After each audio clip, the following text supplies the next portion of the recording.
Hello everyone. 2020 was the time period of the COVID-19 and we had seen the devastated effect of the COVID-19. But आज का जो मेरा video होने वाला है या जो हमारा डिस्कशन होगा, this is not all about the effect of the covid.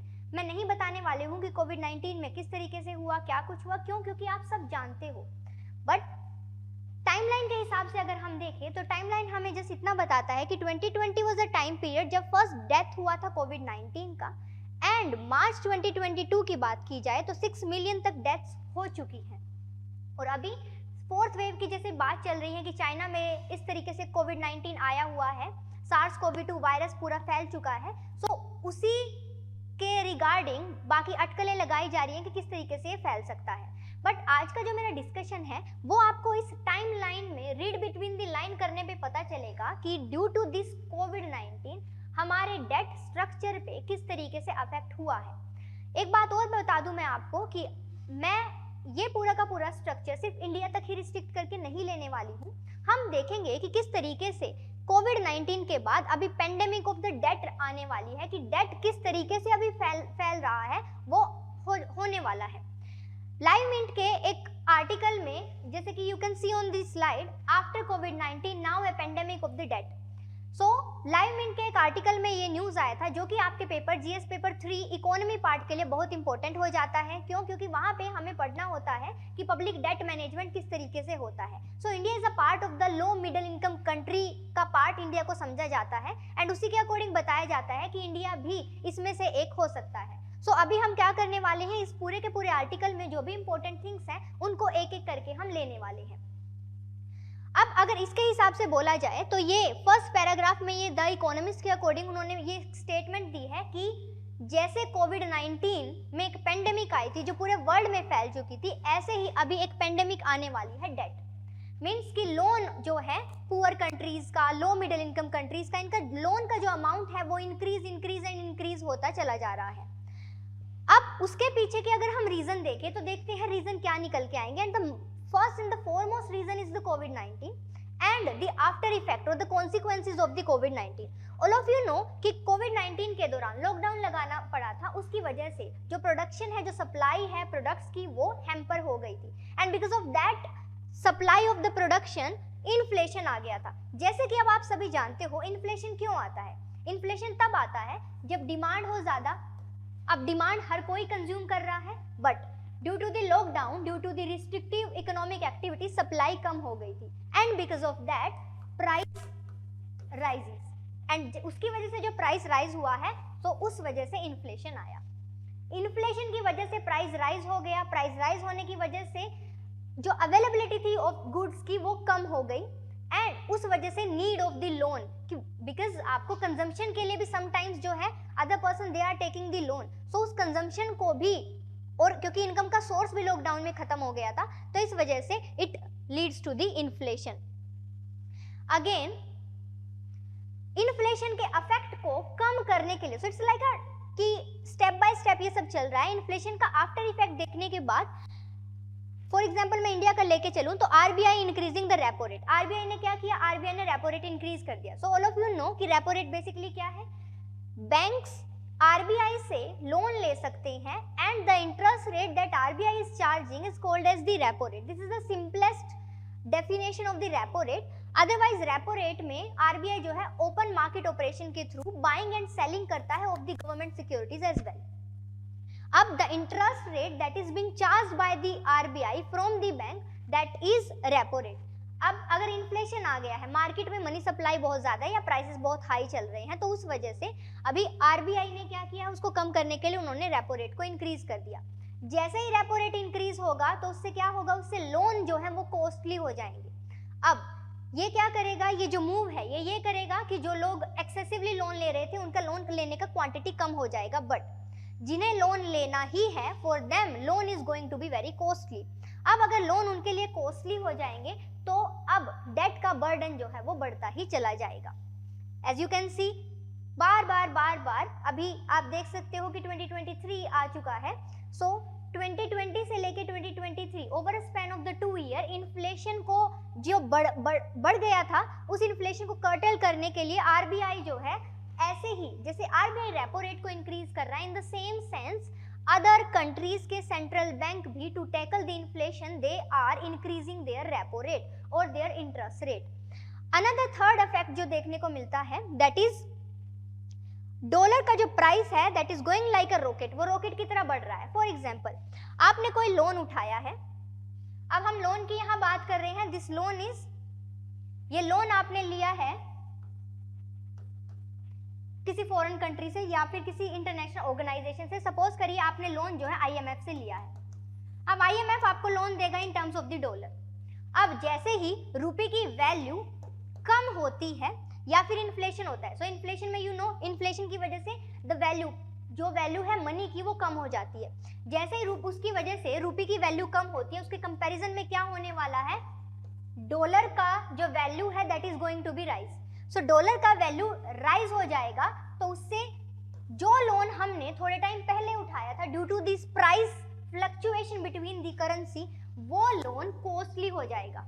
Suppose करिए इंडिया ने एक लोन लिया था यूएस आईएमएफ से ऑफ $50,000, फिक्टिशियस अमाउंट लेके चल रही हूँ, बहुत कम है। सो $50,000 का उन्होंने लिया है। $50,000 अगर रुपीस की टर्म में लगाए तो रुपीस की टर्म में फॉर एग्जांपल आप लगा लीजिए कि ये बनता था 4 लाख रुपीस।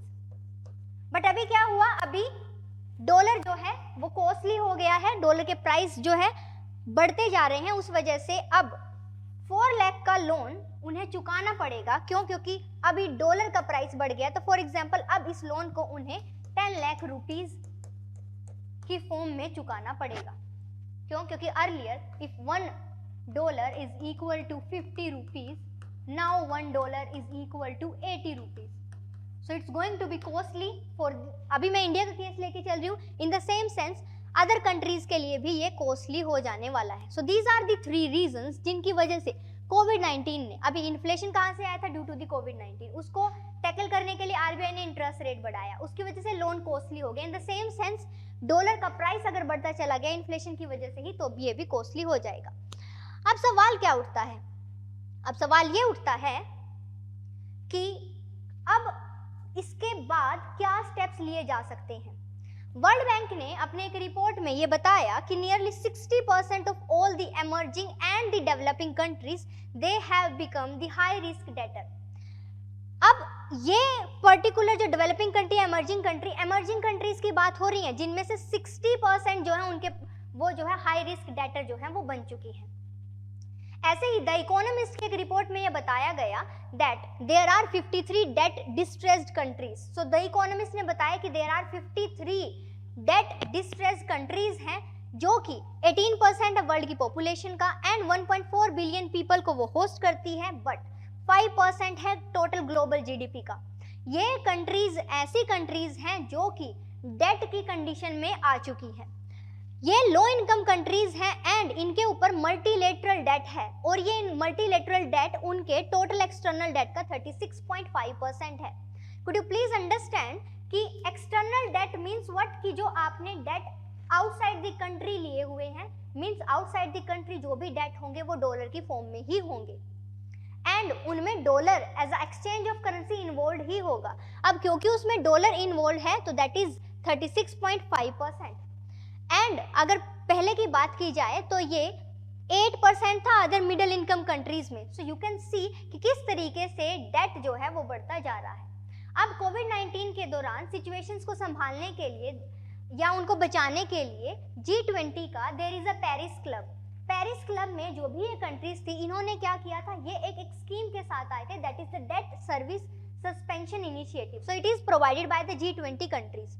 G20 कंट्रीज ने ये बोला कि जो भी मिडिल इनकम कंट्रीज है या लो इनकम कंट्रीज है, उन्होंने जो भी डेट लिया हुआ है उसको एक थोड़े टाइम पीरियड के लिए उन्होंने सस्पेंड कर दिया था। सो उससे क्या हुआ था, उससे ये जो कंट्रीज थी, लो इनकम कंट्रीज थी, इनके पास लिक्विडिटी इनहेंस हुई थी एंड साथ ही साथ इनको थोड़ा सस्टेन करने के लिए टाइम जो है मिल गया था। अब उसी टाइम के हिसाब से अगर बात की जाए तो जब अभी हाल फिलहाल में क्या किया है, डेट सर्विस सस्पेंशन इनिशिएटिव जो था ये इसको खत्म कर दिया गया है। बट आईएमएफ ने इन कंट्री से बोला था कि हमें इसको 2021 तक तो बढ़ा के देना चाहिए सो दैट कि उनको संभलने का टाइम मिल जाए। बट हाल फिलहाल में ये जो है खत्म कर दिया जा चुका है। तो इसका मतलब ये है कि डेट अभी और बढ़ने वाला है। अब यहाँ पे मैं ये ऑथेंटिकेट नहीं करने वाली हूँ कि डेट बढ़ रहा है, बढ़ जाएगा, या नियर फ्यूचर में भी ये जो है इंक्रीज ही होने वाला है। बट यहाँ पे मैं ये स्ट्रेस करना चाहती हूँ कि ये जो डेट है, जैसे कोविड-19 धीरे धीरे आया है और बुरे तरीके से फैल गया है, वैसे ही ये अभी धीरे धीरे आना स्टार्ट हुआ है। एंड यू नो, इकोनॉमी में जो वर्ल्ड इकोनॉमी है, there is a chain. One bank is getting deposit from other, public से ले सकता है, and they are providing loan to the other. अब वहां से अगर डेट वो नहीं चुका पाते हैं, लोन नहीं दे पाते हैं, तो उसी तरीके से ये अदर कंट्रीज भी जो है, बैंक जो है वो पैरालाइज हो जाएंगे, पैरालिसिस आ जाएगा। जैसे ही बैंक के वहां पे पैरालिसिस आया है, वैसे ही other bank, other financial institutes, ये सब जो है खत्म होते चले जाएंगे। अब सवाल ये उठता है, जैसे ही ये पूरा चेन, तो इट मीन्स कि वर्ल्ड इकोनॉमी जो है वो कोलैप्स हो सकती है। देखिए, कोलैप्स नहीं होगी, why? Because there are some organisation like IMF and World Bank जो उनको हेल्प कर रहे हैं, एक्सटर्नल हेल्प, एंड उनके पास इतनी सफिशिएंसी है that they can help for the future. But अब इस डेट को जो हमें दिख रहा है, आने वाला खतरा क्या है, तो हम इसको कम करने के लिए क्या कर सकते हैं? So there are some solutions. दो सॉल्यूशंस आर कि फर्स्ट, इंटरनेशनल इंस्टीट्यूट, जैसे कि मैंने अभी बताया, वर्ल्ड बैंक एंड IMF, उन्हीं का नेम मैं दूंगी, एंड इवन नाउ G20 का that Paris Club, they are also providing the financial assistance, तो उनको एक्टिवली, प्रोएक्टिवली जो है रिलीफ देनी चाहिए। साथ ही साथ में IMF ने एक कॉन्ट्रेक्चुअल अप्रोच वो लेके आए थे। ये कॉन्ट्रेक्चुअल अप्रोच जो है 2014 में उन्होंने डिजाइन करी थी। तो इसमें वो बेसिकली क्या करते हैं, यहाँ पे वो उनका एग्जिस्टिंग डेट रीस्ट्रक्चरिंग करते हैं। So what do you mean by the word debt restructuring? It means कि अगर आपने किसी को कोई लोन दिया है, that is for example 1 crore loan दिया है फॉर 1 ईयर, अब अगर and at the rate of the 10%, so let me specify it like that. Suppose करिए कि किसी पर्सन को लाइक किसी कंट्री को IMF ने लोन दिया है, सपोज करो 100 करोड़ का दिया है for the 10 years, and interest rate is 10%। So this is, अब वो इसको पे बैक नहीं कर पा रहे हैं, तो अगर पे बैक नहीं कर पा रहे हैं तो ये पूरा का पूरा क्या हो जाएगा? डिफॉल्ट हो जाएगा। बट रीस्ट्रक्चरिंग में जो IMF हो, वो क्या कर सकते हैं? वो बोल सकते हैं कि it's okay, if you are not able to pay it in the 10 years, now we are going to raise the time period. If this interest rate is high for you, we are reducing the interest rate, like it could be the 7% or 8%. So now 100 crore loan you have to pay within the 25 years with the interest rate of 7%. So this is basically the restructuring. So आप complete जो loan है उसको नहीं माफ कर रहे हो, you are just providing them the external assistance और एक buffer time दे रहे हो so that they can pay back. So ये उन्होंने 2014 में लेके आए थे। अब 2014 के बाद ही उन्होंने बोला है कि इस कॉन्ट्रेक्चुअल अप्रोच जो है, इसके ऊपर और ज्यादा काम करने की जरूरत है। अगर ये हो जाता है तो जो मिडिल इनकम कंट्रीज है या लो मिडिल इनकम कंट्रीज है, even let me just tell you, the economist they provided this study, and in their study they signify India as a low middle income country. Emerging developing country है but it's a low middle income country, and they are also saying कि India के ऊपर भी इसका burden हो सकता है। सो उस तरीके से अब मेरा क्वेश्चन आपसे ये रहेगा कि आपको क्या लगता है कि अगर इंडिया भी इस पेंडेमिक ऑफ डेट का हिस्सा बनेगा तो इंडिया के पास क्या तरीके होंगे, या क्या इंडिया को अपने इकोनॉमिक एक्टिविटीज में चेंज करना चाहिए जिसके थ्रू वो इस पेंडेमिक ऑफ डेट से इम्यून रह सकती है? So this is my question for you. I just want to inform you that we are coming up with a GS Foundation batch जो कि आपको बिल्कुल ही अफोर्डेबल प्राइसेस में मिल रहा है, एंड सबसे अच्छी बात ये है कि आप इसको 11 EMI में पे कर सकते हो। सो इट्स लाइक कि आपको पूरा का पूरा UPSC का foundation course pre plus mains integrated मिल रहा है, वो भी इतने अफोर्डेबल प्राइसेस पे। लाइव क्लासेस चलने वाली है ये, एंड बहुत ही अच्छे तरीके से आपको कंप्लीट कोर्स करवाया जाएगा, तो जल्दी से आप इनरोल कर लीजिए। So thank you so much for today.